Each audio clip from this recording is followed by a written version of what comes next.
Hey Chaos and happy Tuesday. Oh my goodness, I miss you so much. I know all the small group leaders and Kristen and Caleb, we all miss you and we cannot wait to get back to real socialization and contact. But for now, we're making the best of it. Thanks for joining us today. Thanks for joining our live stream games. We've been doing some stuff on there. And thanks for just staying plugged in. We also have a TikTok right now if you want to follow us. It's Chaos Junior High. We're posting videos on there. Might do an event, who knows. But yeah, thanks for being here. Today we're going to continue in this idea of tolerance versus acceptance. And what it means to, if you get your idea of right and wrong from a book called the Bible, and somebody else thinks that they can make their own idea of right and wrong up, how can we coexist in a world and actually bring them closer to Christ through that? So I just want to read you a verse real quick. This was always a good reminder to me for a really long time. I know it's silly, but I thought that as a Christian, it was the best idea to isolate yourself in a bubble with other Christians, because I'll be brought up constantly. We'll be in constant community. I'll be closer to Christ. But I missed this aspect of Christianity where we're supposed to go and we're supposed to go make disciples and bring others to Christ. I completely missed that part. And so I just wanted to read you a verse real quick in Matthew. It's Matthew 9:10.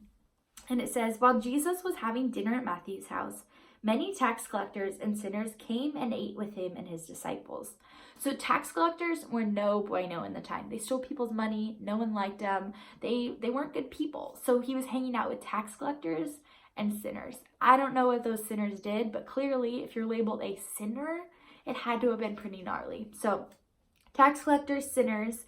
When the Pharisees saw this, they asked his disciples. So they walked up to Jesus's group of friends and they basically said, "What is he doing? Why is he hanging out with these people? Like, ugh."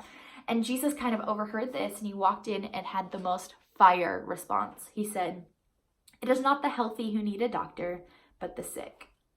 Mic drop, right? Walks away.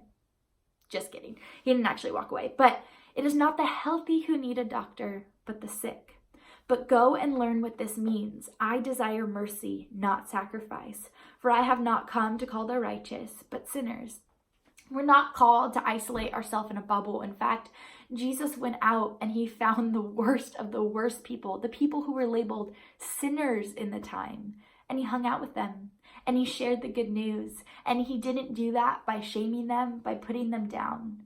And I think so often, right, we have those people who stand on the corner and they go, "If you don't repent, you're going to hell." Like, who does that attract? Absolutely nobody, right? But the truth is, guys, we are called to not isolate ourselves, to not sit on a Christian island by ourselves with our best friends, but to go and to go make disciples and to bring them to Christ. And just a reminder of that tolerance versus acceptance. Acceptance is when you take something and you bring it to yourself, you apply it to yourself. We're not calling you to go hang out with sinners and then and non-Christians and then take their lifestyle and become one of them. No, but tolerate them. You're allowed to be around them. You're allowed to interact with them. I would encourage you to have that core group of friends that's keeping you accountable, who are Christians. But at the same time, you're not going to get anywhere. Nobody would become a Christian if everybody sat on a Christian island by themselves. It doesn't work like that. And I actually think this is an amazing time right now during this whole apocalypse, right? During this whole coronavirus stuff going on, people are scared. And this is an awesome opportunity to seek those people out. Maybe to call a friend who you know is not a Christian, to just check in on them and maybe ask to pray for them. Ask if there's anything you can pray for them for. Because people are stressed, people are scared, people don't really know what to think during this time. They're probably bored out of their mind. So this might be a good opportunity to go talk to those people and to interact with those people who are maybe considered sinners, who are unsaved, who are not Christian. So that's just my encouragement to you guys this week. I hope you're staying sane and staying inside, washing your hands, maybe going on a walk or two, hanging out with your family, because how often do we get this time to really just sit and to do nothing. But how awesome would it be a couple weeks from now to look back and to have used this time wisely? So hope you're doing well. We will talk to you this weekend. Follow us on Instagram, follow us on TikTok, on YouTube, and just stay updated. We love you all. Bye.